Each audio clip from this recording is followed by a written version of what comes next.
artista? Un artista es un ser igual a cualquier otro humano que está caminando. Así como hay mecánicos, carpinteros, albañiles, hay artistas.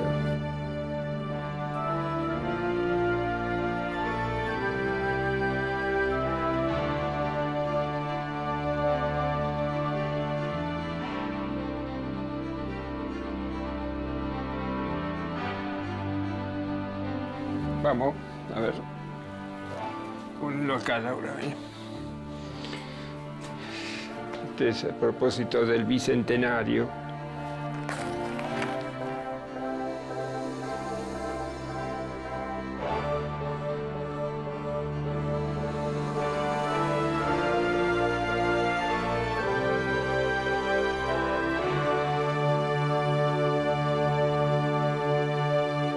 El periodo de la dictadura para las artes visuales fue un periodo muy complejo. Creo que no se puede hablar de un aspecto aislado, sino que hay que pensar todo lo que sucedía de conjunto. En ese momento había muchos artistas que asumían el compromiso de denunciar lo que estaba ocurriendo con la dictadura.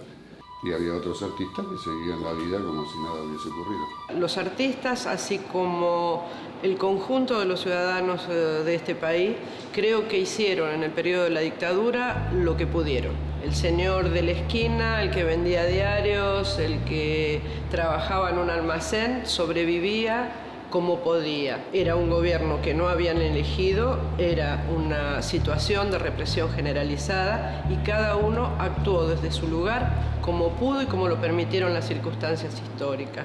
En los artistas hubo casos notables, por un lado en cuanto a la producción de obra.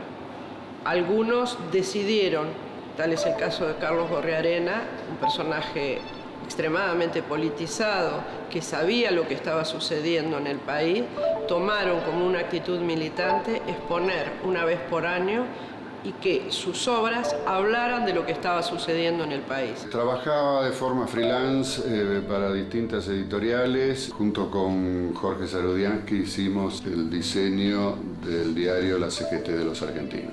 Tanto Jorge como yo conocíamos a Rodolfo Walsh, a Horacio Berbisky, que eran los que llevaban este proyecto adelante. Rápidamente al tiempo sale el proyecto para realizar el diario Noticias. Sube Cámpora y después de eso comienza 74, 75, comienza Noticias, ¿no? Fui el jefe de diagramación y el director de fotografía del diario Noticias desde antes de su aparición hasta el cierre en forma violenta que ocurrió. Digamos, yo no militaba en Montoneros, pero sí adhería y mi adhesión era el trabajo que yo realizaba en diseño gráfico. Y si algo yo me había propuesto y que habíamos hablado largamente con Paco Urondo, con Hellman, con Berbisky y demás, era justamente incorporar el diseño a los diarios. Hay un viejo lema que dice que una imagen vale más que 1000 palabras.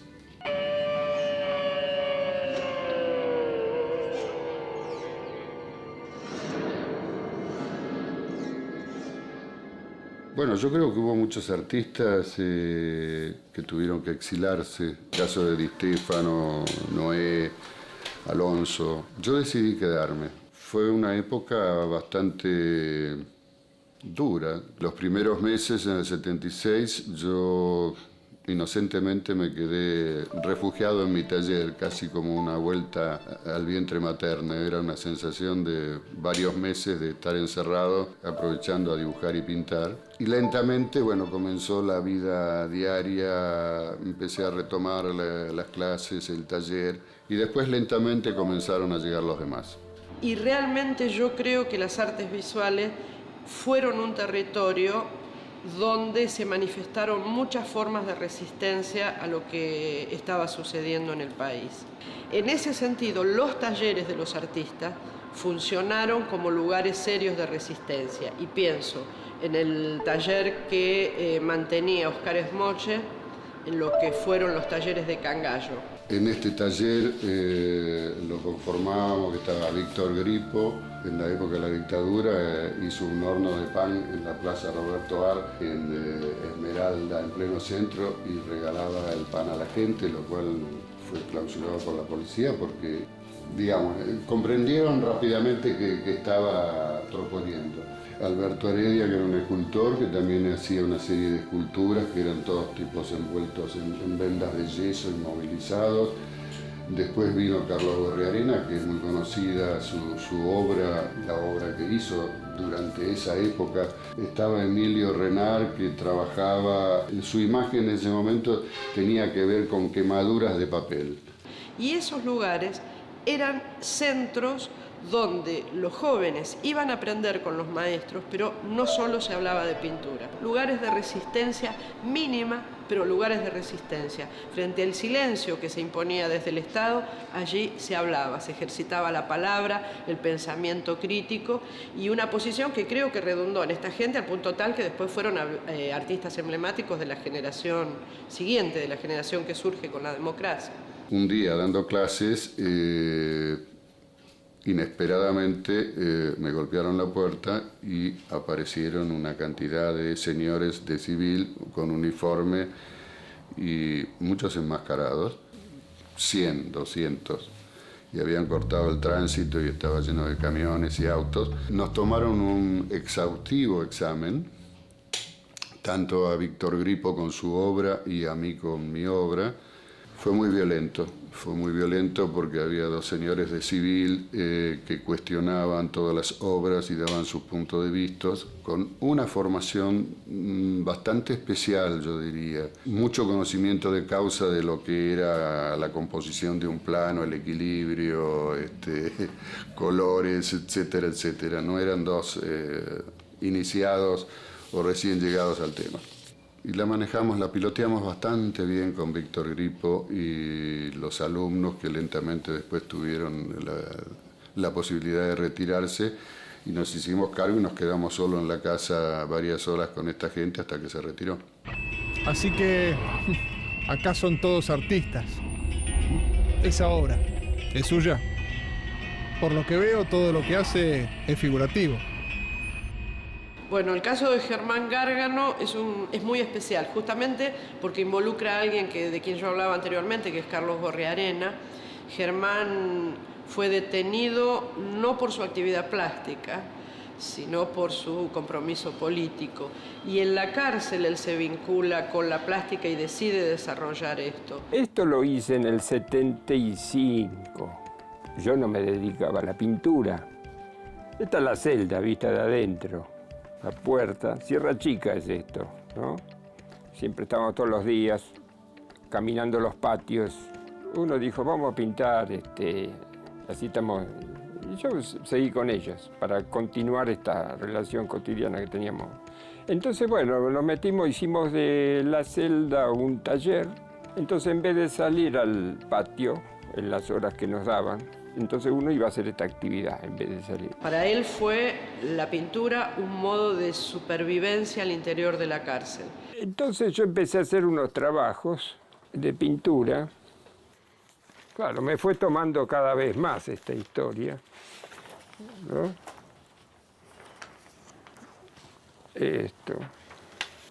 Este es otro, que mis viejos se la mostraron a mi primo Eduardo Maradei. Se había puesto a estudiar pintura, también le gustaba, se había puesto a estudiar con Carlos Gorriarena. Entonces cuando mis viejos le muestran esto y mi primo le dice, y bueno, se los mostramos a Gor, mirá, y Carlos la vio, que dijo, bueno, aquí hay un pintor, dijo, aunque yo no pensaba en ser pintor ni nada, pero bueno, me gustó. Él trabajaba en la cárcel y sacaba el material para que fuera supervisado por Gorriarena por fuera y después la familia le regresaba la devolución del maestro. Es decir, que había como un aprendizaje tercerizado y mediado por toda la situación de represión. Ahí surgieron las cartas. Germán, yo no te conozco personalmente y por lo tanto esta va a ser una experiencia distinta. He visto tus trabajos, algunos de ellos de mucho interés, que todo el mundo sea el que sea, tiene su propio equilibrio. Y que se trata de eso, de poner en la pintura. Es decir, esto es contra las leyes del equilibrio que vienen de afuera. Esto es sustancial en la enseñanza de Gorri. Es decir, las leyes quedan afuera. No aprendemos a partir de reglas, sino que uno tiene que ir construyendo su equilibrio.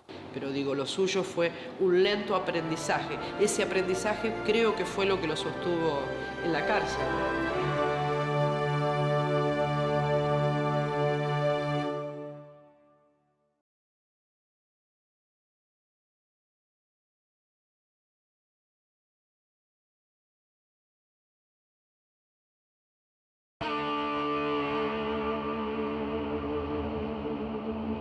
Uno con todo esto se alimenta, ¿no? Y todo el futuro. Pero de pronto se te viene el presente puro, porque nunca se está en el fondo del pozo, ¿no? Siempre hay un infierno mayor. Está la celda, está el calabozo, está la ley de fuga, el pabellón de la muerte, digamos, ¿no? En Sierra Chica, el sistema se centró en el aislamiento. Ese era el sistema ahí. Me acuerdo que vino el coronel que regenteaba esa zona, de tanquista, ahí está el regimiento de Azulio Lavarría, y dijo, acá no va a haber pabellón de la muerte, pero van a estar para el carajo mientras exista la subversión. Ahora, en La Plata sí.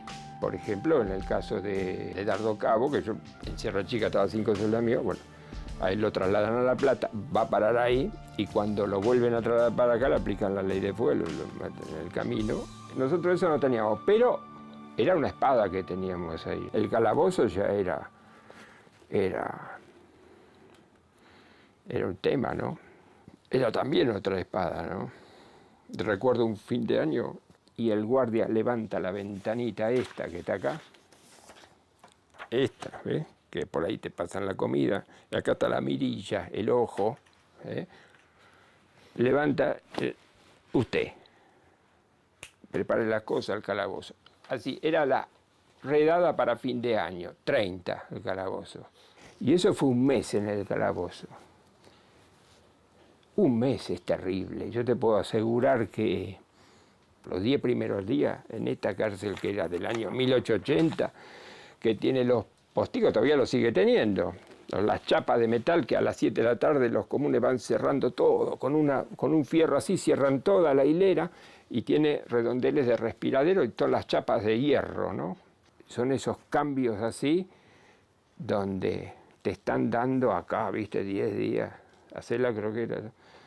Después, claro, el intercambio, te acostumbras, estás en el pabellón, compartís con los demás, che, salís al río, y de pronto, brum, bajás ahí abajo.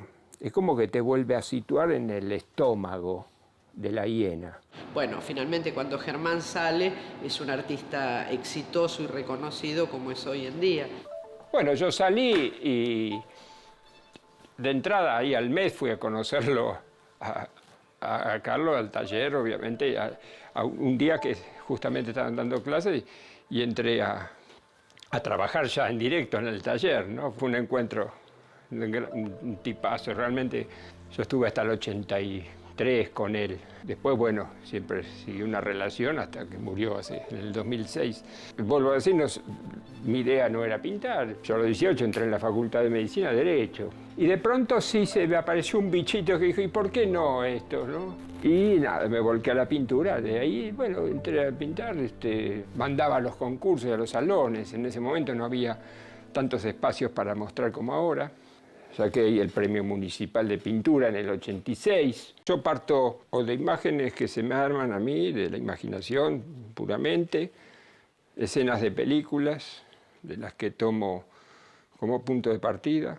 Mi pintura creo que anda por algo épico, lírico también, de pronto trágico, más lírico.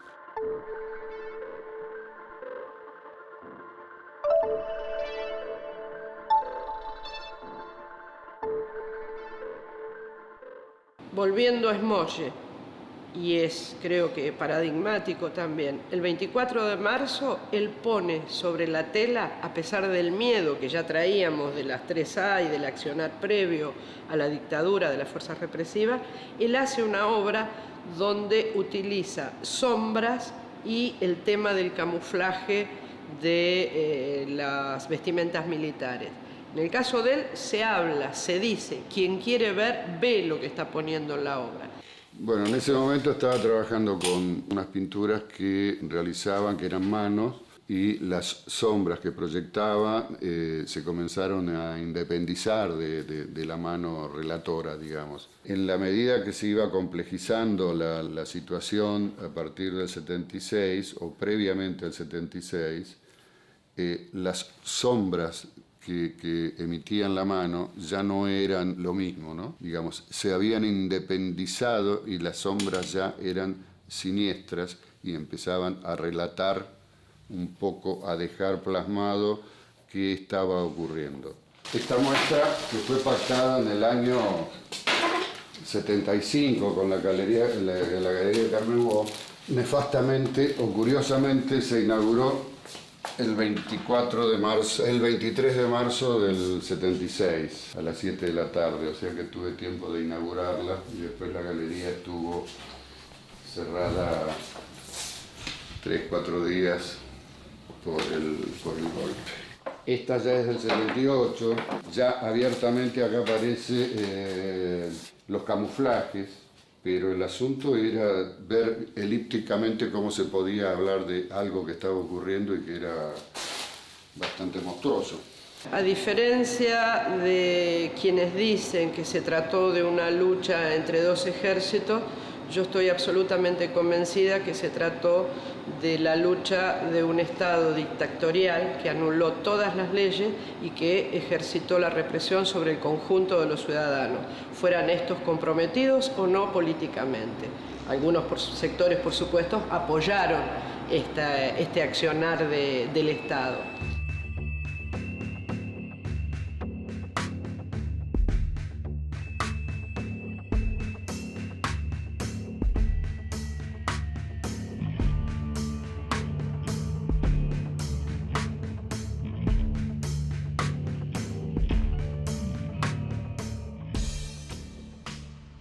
En ese sentido, los artistas, igual que el resto de la sociedad, padecieron el temor que era que abrir la boca te llevaba o a la cárcel, en el mejor de los casos, la cárcel, o lo más habitual, sobre todo durante el periodo 76-78, que fue el periodo más cruento de la represión, a la tortura, a la desaparición y a la posterior muerte.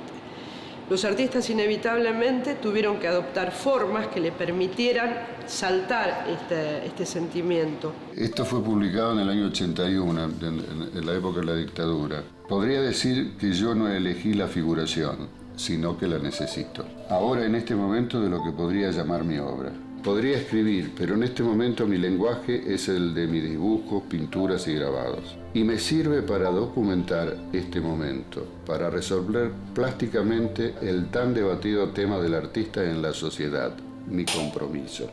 Podrían, ya lo dije, ser palabras, por eso uso palabras que son imágenes en sí mismas. Por lo tanto, es más fácil para mí contestar la pregunta haciendo un trabajo, ya que ahora quiero dejar un documento, casi una obra diaria, de esta realidad que hace que a veces queden hojas en blanco, hojas que cuando las retomo pueden haber estado preparando una realidad negra.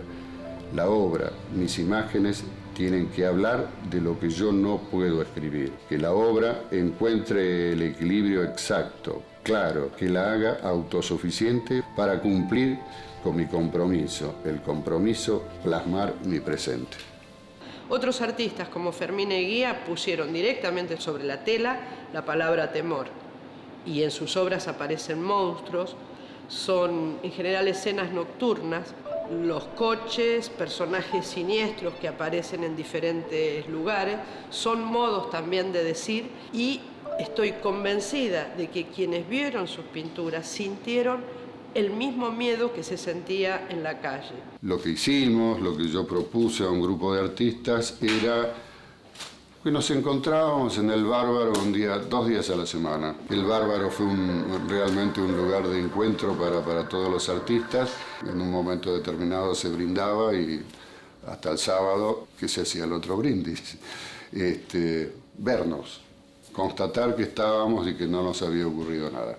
En este momento el espacio de arte de la Fundación NOSDE tiene, yo les diría, no solo el orgullo, sino el honor de poder mostrar una retrospectiva de Norberto Gómez, un artista que comienza a trabajar en los años 60 con la exploración de la forma, yo diría casi obras abstractas, y es justamente en el periodo de la dictadura donde él va a cambiar fundamentalmente su producción artística.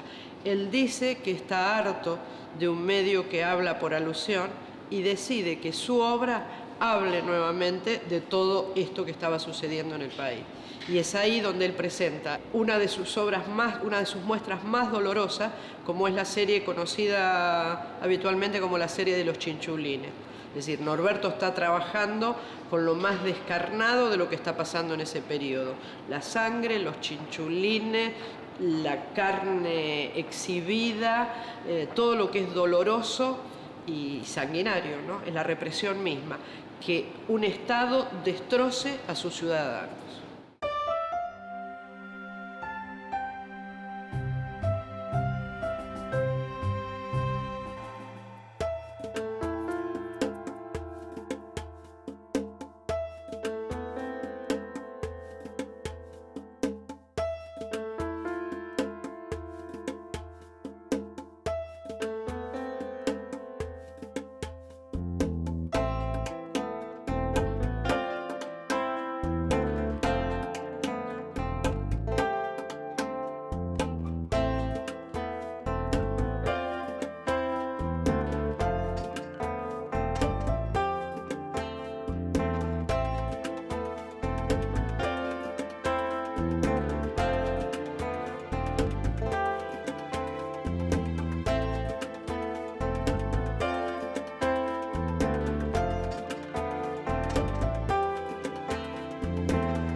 Creo que los artistas vamos desarrollando algún tipo de sensibilidad. Con los alumnos trabajo con el asunto de que paren las antenas. Yo creo que hay momentos en que se agudiza ese sentido, esas antenas, ¿no es cierto? Más que una imposición, es una necesidad del artista en expresar, en volcar en su temática para dejar reflejado qué está ocurriendo en ese momento. En mi caso, en ciertos momentos la historia me llevó a reflejar en mi obra, dejar casi como un compromiso ético, diría, ¿no? Conmigo mismo. Reflejar en la obra y dejar un testimonio.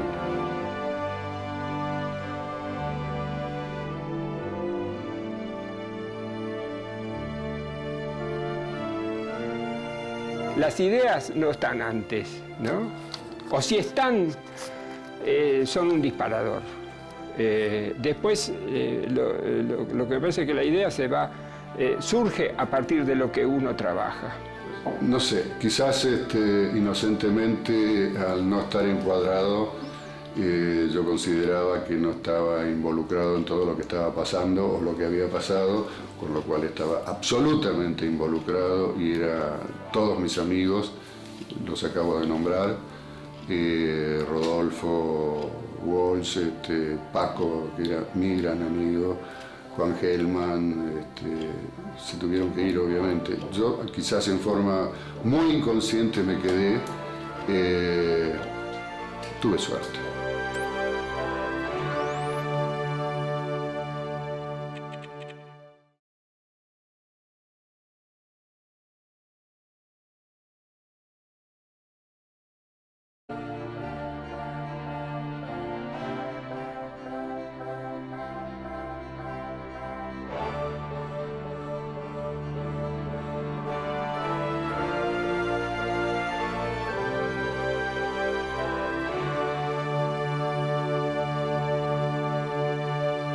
Artista.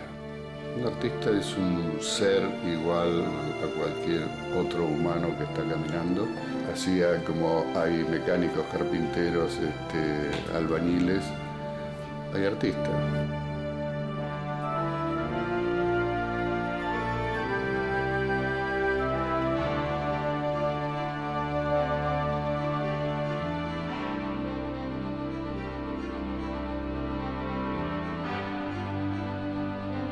Vamos, a ver.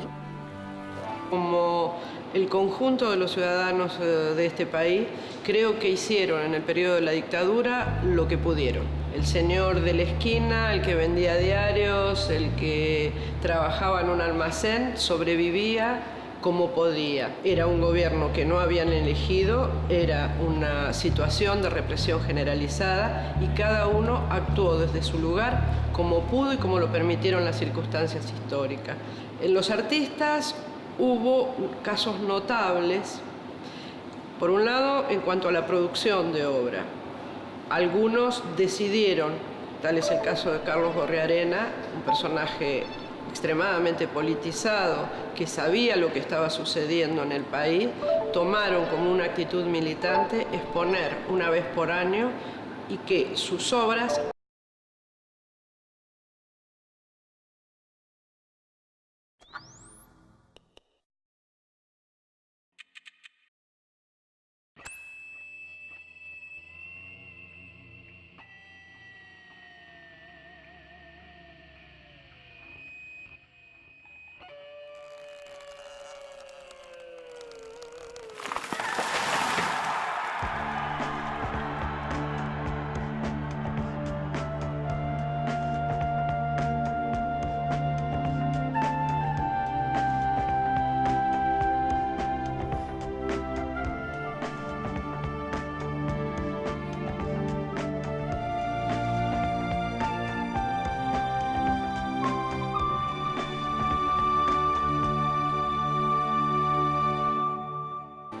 Local ahora, ¿eh? Este es a propósito del bicentenario.